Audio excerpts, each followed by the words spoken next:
Hi, everyone. Good afternoon, and welcome to today's webinar, co-hosted by the New York Oracle Users Group and Oracle partner Viscosity North America. My name is Katie Barnes. I am an account manager at Viscosity. We are a full Oracle stack consulting firm with a core expertise in Oracle database, including RAC, Apex, zero downtime migrations, performance tuning, high availability, and we also have decades of experience with infrastructure, including engineered systems. During today's presentation, feel free to submit questions to our presenter in the questions and chat prompt seen on the lower right side of the GoToWebinar panel. Today's presenter, Bobby Curtis, will address what he can during the webinar if time allows, and will also reserve a few minutes at the end of the presentation for any unanswered questions as well. Representing the New York Oracle Users Group today is Coleman Leviter. Coleman will introduce you to the New York Oracle Users Group and to today's speaker. So with that being said, I'll go ahead and hand it over to you, Coleman. Thank you, Katie. Good afternoon, or actually good morning, wherever you are in this part of the journey today. Welcome to the webinar given by Bobby Curtis. And I'll just give you a little bit of information about the New York Oracle Users Group. We were formed in 1984 for the exchange of ideas, assistance, and support among users of the Oracle software products. You can reach us on Twitter at NYOUG_NYC, at Meetup, LinkedIn, Facebook, and our website, which is NYOUG.org. And reach out to our members at the Oracle user community at oracle.com community user groups. And we wish to thank Viscosity one more time for co-hosting the series of webinars with us. You can see all the webinars, both past and the ones that are scheduled for the future, at NYOUG.org. And now a little bit about Bobby Curtis.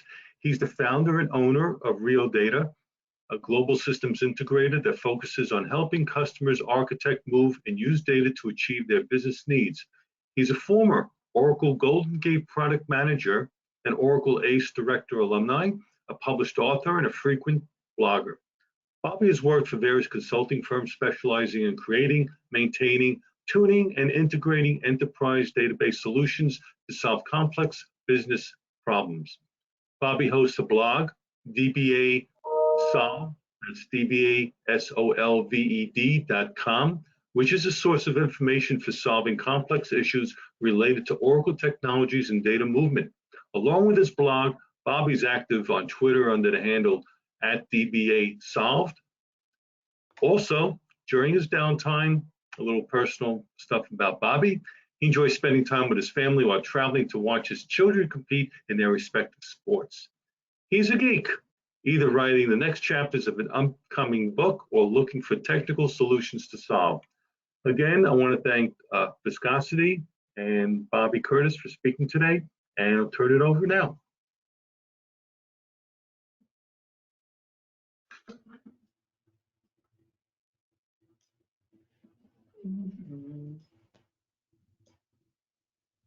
Okay, Bobby, right. Thank you.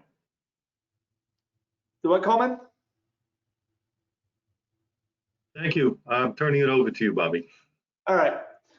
So afternoon, morning, depending on where you're at. I greatly appreciate the New York Oracle User Group inviting me to come and speak today.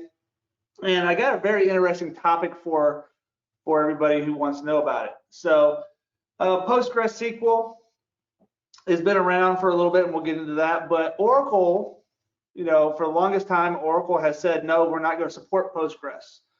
Now, as of 2019, they reversed that decision early in 2020, probably back in April 2020. They finally released Oracle GoldenGate 19c for Postgres. So with that being said, this whole presentation is really geared around how do you improve the replication process within Postgres using Oracle GoldenGate 19c? Because it's really the first platform or the first release of Oracle GoldenGate that truly support Postgres end-to-end from source to target. In the past, it was only a target for Oracle GoldenGate, and they actually removed it in 12.3. And then they later put it back in 19c. So we'll talk about that. There it goes.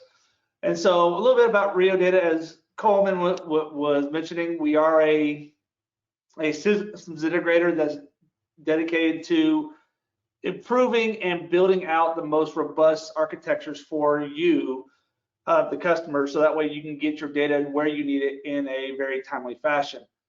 And so this plays a lot into the GoldenGate space because of the fact of how are you going to move your data today? A lot of customers, a lot of enterprise customers use Oracle GoldenGate for various different platforms, but they also want the ability to be able to develop on their own without having the overhead cost of what it does with Oracle or SQL Server or something like that. So they opt for Postgres. And so that's where we come in, and we actually show you how to blend all these type of technologies together to give you that high performance and scalable enterprise solution.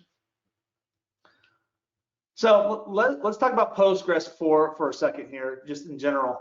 The adoption of Postgres over time has really taken off. I remember in 2008 when a company called Enterprise DB approached me and they said, hey, we take a look at our database and do a few things with it. And I said, sure. Didn't really think much about it in 2008. Well, if you look at these graphs here, starting in 2013, nearly 10 years ago, the trend from going from commercial platforms into the open source platforms is narrowing, right? So over the last 10 years, so more and more organizations are looking at this and going, hey, I want to be able to develop for cheaper before I go into production. And so Postgres is one of the only databases out there that lends you to close to 80% compatibility to the Oracle platform. So you can very easily develop on Postgres with some caveats and then move into Oracle space or vice versa, back and forth. And then when you take a look at the open source databases in general, open source across the board, Postgres really ranks number 2. But in reality, I think it's really number 1. And the reason why I say that is because, you know, everybody for years was developing on MySQL because it was the open source platform of choice and it wasn't tied to Oracle. Well, that was the .com era, right? And then Oracle decided to buy Sun and they got MySQL in that acquisition. And so what's the next best open source relational database? And that's really is Postgres. And so that's, even though the chart here says that Postgres is ranked number 2, but I really think it's more of a number 1 type database. And companies like Enterprise DB are actually bringing that to the forefront with some of the features that they're building into the platform. And then lastly, on the bottom of the chart, this is just strictly for Postgres. I remember 2013, 2014 talking to customers, and they're like, yeah, we use Postgres just for these oddball things. But since 2014, if you look at the steady rise of Postgres, it's been almost a straight shot up. More and more customers are looking at this and going, hey, I can use Postgres in these environments and cheaper. And a lot of that is being driven by Oracle itself because of the fact of customers are looking at price points and trying to figure out how can they get the same scalability, security, and things like that very quickly, and move and keep moving. And so the Postgres platform has actually lended itself very cleanly to that. And so when you look at data integration across the board, how do you merge that aspect? How do you merge Postgres, this easy to use database tool that's almost compatible with Oracle, into your enterprise across the board? And a lot of customers were kind of going, I can't really figure that out and how to do that because there's no direct way to move data from Postgres into Oracle or from Oracle into Postgres. So that's kind of changed. As I mentioned, in 2020, April 2020, somewhere around there, Oracle finally released Postgres, and they actually released this early. Before I left Oracle, it was initially on the roadmap for 21.1, which is not even out yet. But they went ahead and released it in 19C version to give customers the advantage of using this. And so now you can capture from Postgres with Oracle 19C, and you can actually combine it in with the other versions of GoldenGate or even and move it into different platforms. So if you want to go Postgres to Postgres, you can do that now. You can go from source to target with Postgres.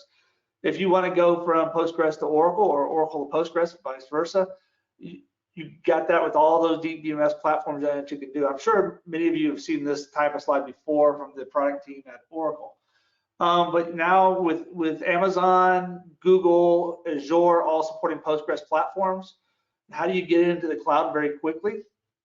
Oracle GoldenGate can move you in that direction very easily, very seamlessly now as well, by coming off of Postgres and going into those particular cloud platforms. And then you got big data, NoSQL, and then GoldenGate's actually getting into more and more of the stream processing. This is where Oracle's going a lot more. So you got all the heterogeneous capabilities of GoldenGate, but you also have the stream processing capability to where you can tie it directly into Kafka through the big data adapter, and then you can start streaming it out to platforms. And you'll hear terms from Oracle called data mesh. The data mesh concept is really how do you tie all these things together and make it to where data can go very quickly, very easily, and use it in real time. And just by adding in Postgres is going to allow organizations to very quickly scale that, because now you have your enterprise databases on Oracle, but you also have these developer databases that need subsets of data. You can very quickly replicate out to those platforms as well. So lots of mappings going on within Oracle. Now, the middle tier support, this is really handy as well, because when you're going from source to target, you don't want a lot of overhead on your source or target. So how do I get data moving in this new architecture? Well, in the past, you've always heard it as hub and spoke. Hey, I'm going to use the hub and spoke methodology. That way I can just plug things in, centralize the management of GoldenGate. But for that to happen, you have to have, GoldenGate's got to have that capability for remote capture, remote apply, that which a lot of the platforms like SQL Server does not have that capability. But the Linux-based platforms, i.e. HPUX, AIX, Red Hat, Solaris, Linux, all have some variant of remote capture for their particular platform, depending if you're using Oracle or Postgres or MySQL and those things like that. So when you look at it from this standpoint, you can now quickly build a bastion host or a centralized host that which would be in a cloud or on premise, and your only central point of management would be on that host. And then you use remote capture, remote apply. And so for the Postgres platform, that's fully supported, as you can see here. Now, what's beneficial for this is that the Indian support, for the longest time, Indian support, if you went from Solaris to Solaris, you had to be on the same Solaris platforms, right? You had to have the same Indian type. Within the latest releases of Oracle GoldenGate, the Indian has been normalized in a way to where if you're coming from a little Indian platform to a big Indian platform, GoldenGate will handle the conversion for you, and vice versa. So you can go from big Indian to little Indian. So now it doesn't really matter where you run these particular databases like Postgres out there on a particular platform. So if it's a big Indian platform, go ahead and run it. If it's a little Indian platform, go ahead and run it, because using the remote capture capabilities, you're now pulling data and moving data without having to worry about the Indians. And then at the same time, you get a zero footprint on both source and target. So now you're not affecting the overhead of those particular machines as well. You can just scale out, put a host out there, and then you can keep building and coming off of that host or that hub as neatly, as cleanly as you want it to, so you can scale your network very quickly and get data to where it needs to be. So what's the benefits of using Postgres Capture now in terms of, hey, I want to move data from Postgres to Postgres or Postgres to somewhere else, or even into Postgres? So there's a lot of benefits here. So the whole presentation is around really geared to go Postgres to Postgres. So we now have an initial load process. So why is that important? That's because you can now take a table in Postgres and very quickly get it into another Postgres database without having to do a backup or whatever else. You can do all this stuff online in real time. But you have to be using Postgres 10 or above. So Postgres 13 just came out, I think, a couple of months ago. So if you're on 10, you can go to 13, and you can very quickly load those tables and get up and running very nicely and neatly. Native build on Linux platforms. So most Postgres platforms are Linux, and so this will run natively on that Linux box if you choose to run it on host with the database, but it would also run on a Linux platform as well in the hub architecture. Majority of the data types are all supported. And one thing that a lot of people don't account for is CLOB and blob supported. So when you get into large objects inside of Postgres, that's supported as well. So that's a huge benefit there for Postgres developers. You can do some of those things. SSL and enabled database supports. Whether you got your database configured for SSL or delivery, back and forth, you can do that. Globalization support is there. Multiple replication slots to increase capture throughput. This is really where you start getting into parallelism kind of within the Postgres framework, kind of like within the Oracle database, we got parallel servers inside the database, or you're using coordinated replicats for apply processes to increase that parallelism. This version of GoldenGate has the same thing for Postgres, but it's using replication slots to actually do it. It coexists with the native replication tool, the wall, right ahead logging. It coexists with that, and you'll see how that's actually using it together to make this better. And then you got heartbeat table support. So just like the Oracle platforms, you get automatic heartbeat type stuff to where you can see the true lag of what's going on. And then you got coordinated replicat and batch SQL support, that which will allow you to apply those type of things. And then one of the nice things here, now that the Postgres has capture support, that opens up the conflict detection and resolution framework, right? So now you can say, hey, I want to implement CDR, do active-active, multi-master architectures, and everything across the board. So it gives you a lot of great functionality right out of the box, especially for the first release of 19C. And one thing you got to understand, Oracle always had Postgres apply up until GoldenGate 12.3. So in GoldenGate 12.2, you had Postgres apply. In 19C, they've added in the capture piece very quickly, and it allows you to scale out your environments overall. So if you're looking at 12.3 or 18.1 of GoldenGate, it's not going to be there. But if you go from 12.2 to 19.1 of GoldenGate for non-Oracle, you get Postgres support with all these features. So some of the prerequisites which are needed for this environment to actually work. And this is just a bullet point. There's 5 bullet points here, so there's some required RPMs you have to put in place. There's the PostgreSQL configuration file you have to deal with. The replication user, just like the Oracle platform, you still got to create a replication user. I just use GGate as an example here. Environment variables, you have to know what you're going to set, because a lot of the newer stuff in GoldenGate relies on environment variables. And then your open database container, so your ODBC INI file, that which will tell it how to actually interact and connect to the Postgres database. So we're going to go through the slide on each one of these bullet points, and we'll get into a little bit more details. So if you look at the RPMs, what RPMs have to be installed? On a Linux platform, you have to install the Postgres version of contrib.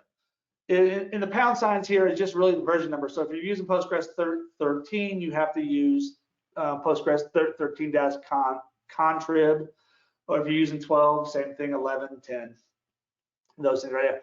This is actually a very important package that has to be installed on that Linux box. Because if you don't, then the extracts will not register with the Postgres database. I found this out the hard way, and I actually had to reach back to my friends over at Oracle and say, hey, what am I missing? And this is what they came back with. And this is actually not in the documentation. This is actually in a Moss note that you have to go reference in my Oracle support. And then Oracle database pre-installed 19C.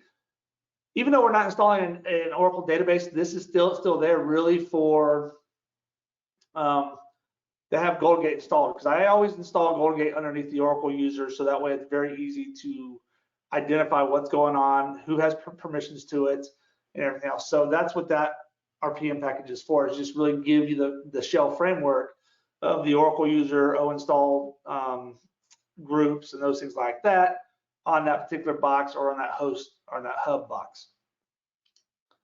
So when we look at the Postgres configuration file, I was doing this in Postgres 12, messing around with it, trying to get it improved, but the PostgreSQL file was actually somewhere else than what was documented. So the location may vary depending on your version of Postgres and where things are at, but the parameters you have to update in that parameter file or that configuration file is all the same. So you're going to leverage the write-ahead logging aspects of Postgres to make this work a little bit. So you're going to have the wall level. The wall level for GoldenGate purposes has to be set to logical. It's typically that by default, but there's some other settings that you can change it to, but logical is the one that you have to have it set to. Max replication slots. This is where we start getting the parallelism. So you set the number of max here, we'll tell GoldenGate how many slots it has to actually for performance purposes. So when you create an extract, it's going to take 1 slot. And then if you create a coordinated replicat, it might take 1 to 4 slots, for example. So, and then your wall sender, it usually corresponds to what some replication slots are. And then wall receiver status, interval, send or timeout are all optional. And then track commit timestamp is false. It's set to false by default. It's an optional setting, but you can turn this to true, and it starts logging the commit timestamps into the header of the GoldenGate trail file. So that's the basic pieces that have to be in place in the Postgres configuration file. And once you get those in place, of course, restart the database, and then everything's set to go. And this just allows you to get access and build out onto that Postgres database. So the next prerequisite was the GoldenGate user, right? So just like the Oracle platform, Postgres, you're going to do the same thing, but you're going to be in PSQL instead, create user with password and give it the login rights. And then you're going to turn around and grant it replication rights, right? Give it elevated privilege to be able to do replication. That's all you have to give it. So unlike in Oracle, we have to give it a whole series of steps or permissions to say, here you go, like for creating a table, create session, and all that other fun stuff. In Postgres, you just pretty much create the user, give it login rights, and then you say, hey, I want to use this as a replication user, and you're ready to go. That's all, the only thing you really need for that GoldenGate user. And then the environment variables, again, this version of GoldenGate, it's classic architecture, but it's going to require you to use a lot of things that are at the environment variable level. And one of the first things is PG home. This is the Postgres home directory. So you're going to identify where all your bin directories are for Postgres, because it needs that access to spin up the wall pieces inside the database. And then you're going to say, hey, where am I going to put the Oracle GoldenGate library, LD library path to reference the libraries for Postgres and for the Oracle GoldenGate pieces, and then the ODBC INI environment variable. This is where you're going to put your ODBC INI file.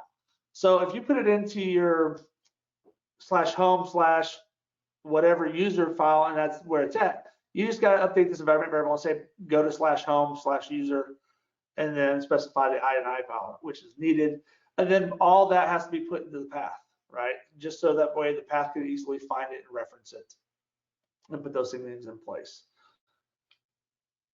And then lastly, you got your Postgres, or you got your ODBC INI file that you have to configure. Again, this file can be anywhere on the machine. You just got to reference it in the environment variables. But the output here is really what a default configuration or connection items would look like. And so you tell what the data source is. In this case, we're using the data direct 7.1 wire protocol. And then you say, hey, where's the GoldenGate installed at the ODBC parameters?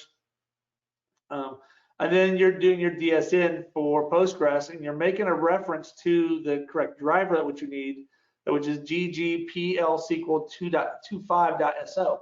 So you basically say, hey, GoldenGate home/lib, and that particular file is what you're looking for. What's the driver? What's the database you're connecting to inside that Postgres framework? What host is it on? By default, it sets to local host, but in this case here, I was going to, I think I was setting up for a connection up to Azure, not to Amazon. And then what port number you're on, and then the login information required. This will get GoldenGate into the Postgres environment very easily because you're just referencing it now by the DNS framework. So let's install GoldenGate. You know, if you're looking at GoldenGate for Oracle and you're looking at classic architecture, this is 100% the exact same way. If you're looking at microservices, you got to go back to classic to see how this is actually installed. So basically, you download the GoldenGate binaries, you unzip it, you untar it, and then you go into your GoldenGate home and go to the GGSCI, and you just create subdirs, just like what you do in Oracle Classic. And then that produces all the subdirectories, and you've got GoldenGate installed for Postgres. And then normally the first thing you would do after that is go in and very quickly start your manager process. And by default, the manager will start up on port 7809. You go into the parameter files. You say, hey, put this port in there. I typically put my port number on a higher number just so that way it stays out of any conflicting ranges with a particular platform. Because like I just had a customer who using the performance metric stuff inside of Oracle, and they're having port conflicts because of the NFS mount points.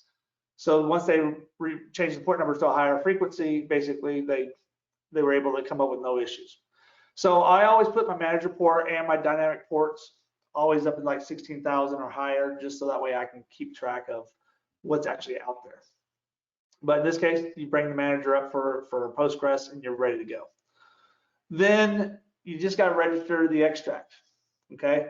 And so once you get GGSCI, you're in there, you do your DB login, source, DSN in the ODBC driver, what's the username and password, and then you say register extract. You know, this is like being in the Oracle platform when you want to register an integrated extract. But we're not doing integrated here. We're just saying register extract, and then the extract name. But this ties back to that Postgres contrib file I was telling you about, because if you don't have that file in place, you will never get the extract registered. Because if you look down at the bottom here in red, you get a nice little warning message, OGG 00552, with a failed operation. You'll be sitting there scratching your head going, I got everything right. And it says, could not access file test decoding. That's a little misleading. And what they're looking for, you'll see later in another slide. But just keep in mind that test decoding piece here that's saying I can't find it. So just make sure when you set this up, you have to have the Postgres contrib file in place. And then of course you're going to add tran data just like you would do in Oracle. Now tran data is really used to add table by table, right? Where in Oracle you have schema tran data for the whole schema. So in Postgres you still have to go table by table. So if your Postgres environment is fairly large, or in a particular schema is fairly large, then you have to go table by table and create these things out here. But it's done the exact same way. Just add tran data schema.table, and then you want to use all columns or key columns only. Ideally, you should have primary keys onto that Postgres table, so that way you use that one no matter what. All right, and then you add your extract, right? You register the extract, add tran data, and now you're going to add the extract that you need.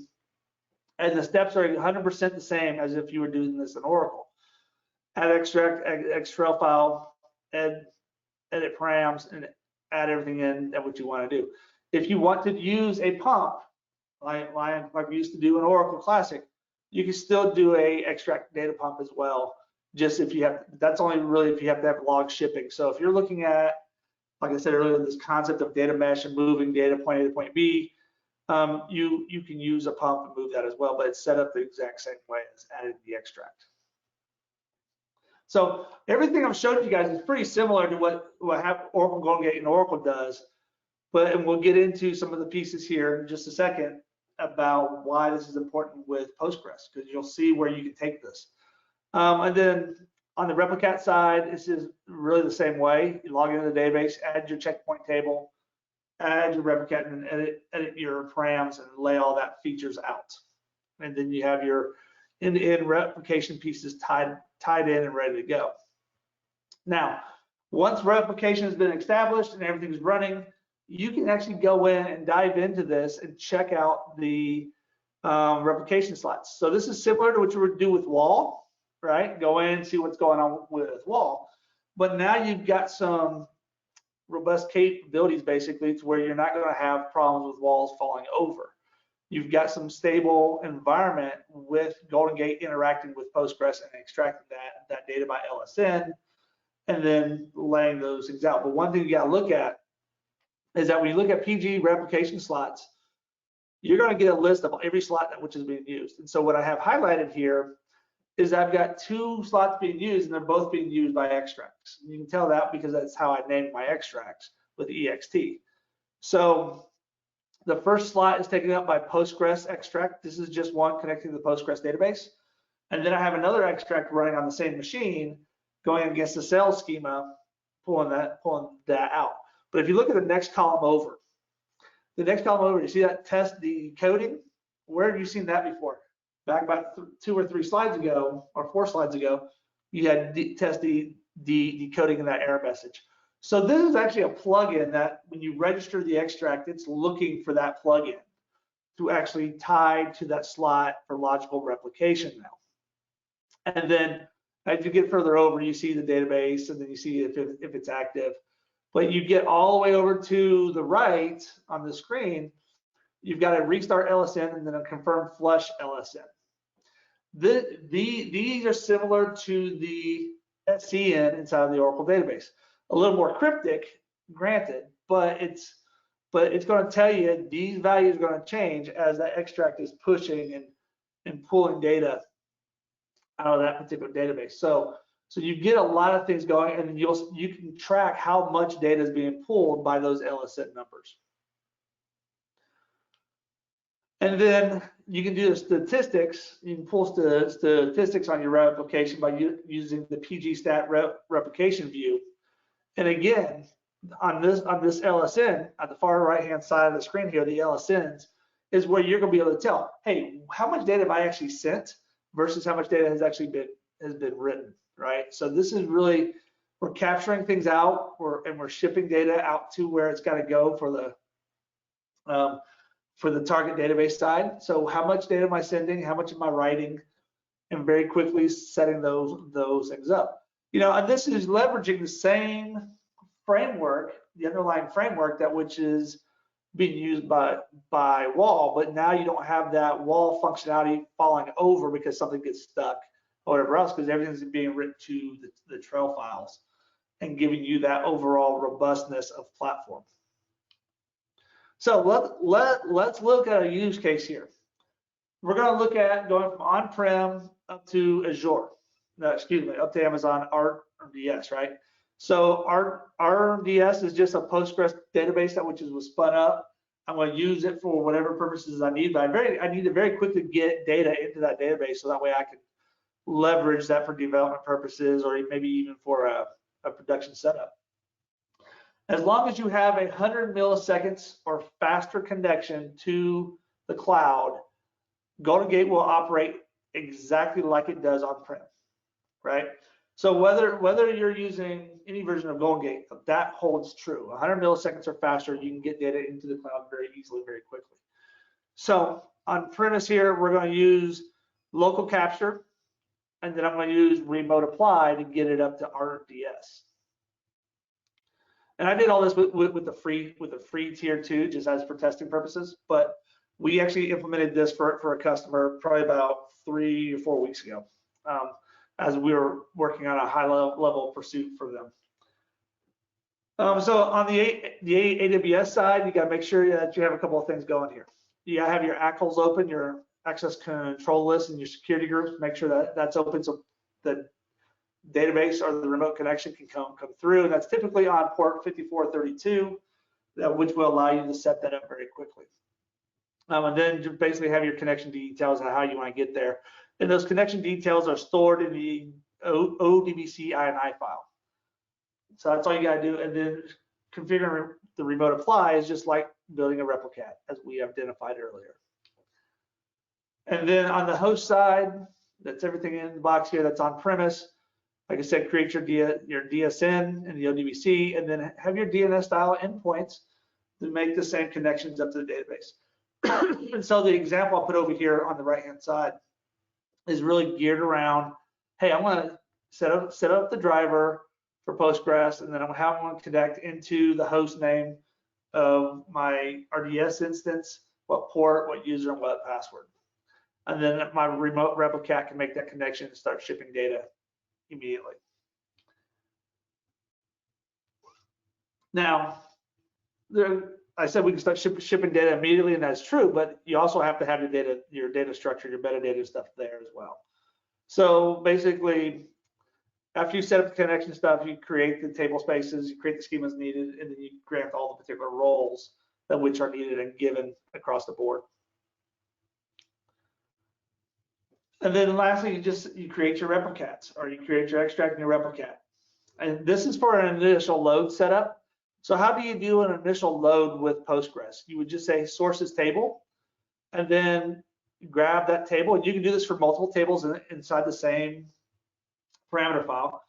But you say sources table, give it all the information which you need, and then you tell which max number of files, what's the size of the files, and then it starts capturing all the trail files, and then the remote replicat will start picking those things up and shipping it up there.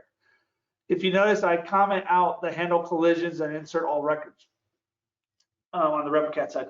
This is because once I have everything up and running, if you notice, the extract is using sources all tables, but it can be easily converted over to a standard extract after the initial load's done, and then I can, if I need to, I can turn on handle collisions and insert all records depending on the requirements that which are needed for that particular database in RDS.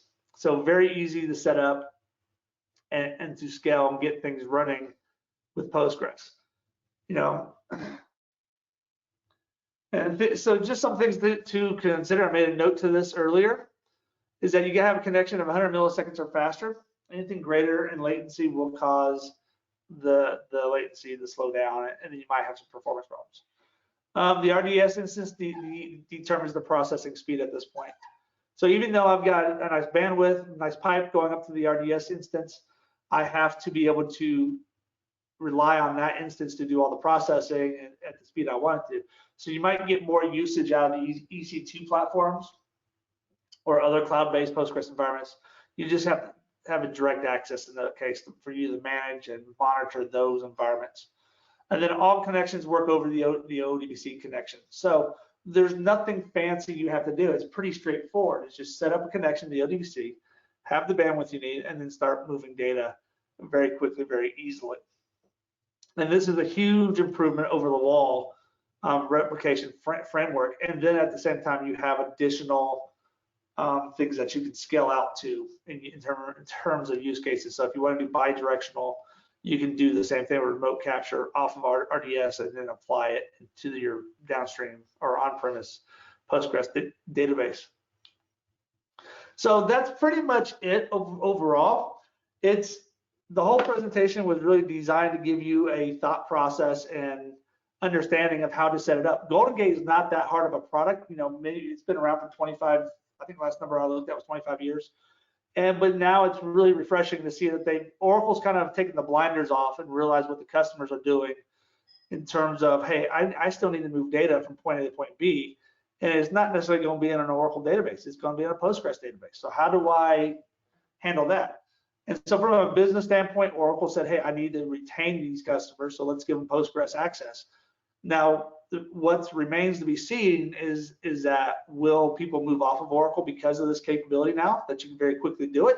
Or will this lend more to a hybrid model of working with Oracle in terms of developers on Postgres to more of enterprise solutions still on the Oracle database and building those things forward? So it's a lot of things to be considered now that they've opened up the door to bi-directional replication and multi-master replication with the GoldenGate product for Postgres.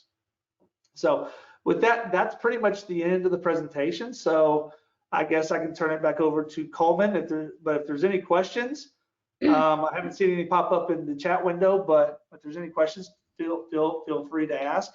And then I'll turn it back over to Katie, I guess, since she popped up here. Yeah, it looks like we don't have any other questions, so we'll go ahead and conclude today's webinar. Everyone be on the lookout for an email from me later this afternoon with a copy of the slides from Bobby's presentation as well as recording of today's webinar. Bobby, thank you again so much for joining us today and for a great presentation. We really appreciate it. For those of you that are interested in some of our upcoming events, please visit our websites at NYOUG.org and viscosityna.com/event. Coleman, if you're still on the line, thank you. And thank you to the New York Oracle's user group for your partnership. It is always a pleasure. And I hope everyone has a great start to their week. I look forward to connecting with you guys later this afternoon. If you have any questions, you're more than welcome to email me directly. And we'll see you guys next time. Thanks so much.